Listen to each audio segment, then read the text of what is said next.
In our last lesson, you learned the basics of customer service and how to become an excellent customer service specialist. This time, you will learn how to open a call properly, which is also the first impression you're going to make when assisting customers over the phone. Now, why is it important to open the call properly? It is important to open the call properly because it is the start of the conversation, and so it sets the tone for the overall call.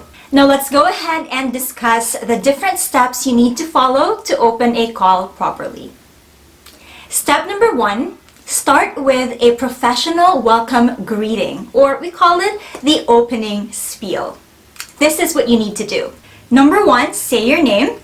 Number 2, say the company name. Number 3, ask for the customer's concern. And number 4, ask for the customer's name. When you do the opening spiel, you have to keep in mind that you need to be energetic and you have to sound enthusiastic so that the customer feels that you are really willing to help at the beginning of the call. For example, thank you for calling ABC Company. I'm Rhea and I'm here to help. How can I assist you with your concern today? After the customer responds, you will then say, thanks for sharing your concern today. To further assist you, may I have your name? You can achieve a great first impression by smiling while you are talking. Now let me give you a bad example that you should not follow. Hey there, my name is Rhea and you're calling ABC Company. How can I help you?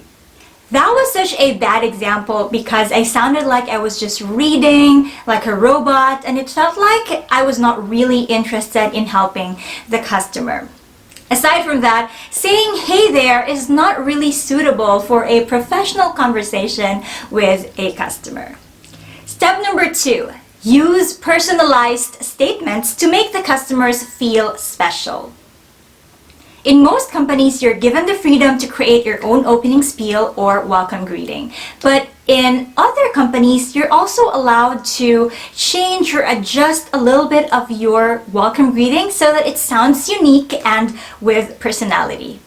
For example, instead of just saying, how can I help you? You can say something like, how can I provide excellent service today? Or, how can I make you smile today? Or you can say something like, how can I make your day better? Do you like those statements? Because I surely do. Your customers would be very glad to hear a different way of welcome greeting. Now let's talk more about personalized statements in tip number 3. Tip number 3, acknowledge and empathize when needed. As soon as you ask how may I help you or how can I provide you excellent service today, your customer will then respond with the concern or the question. For example, if the customer says, I want to ask about the food package that you're offering, here's what you need to do.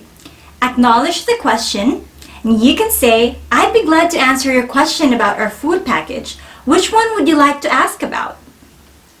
Notice that I did not just say, I'd be glad to help you with that.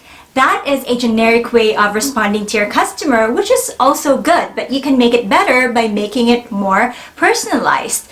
I did say in my example, I'd be glad to help you with our food package. Which one would you like to ask about?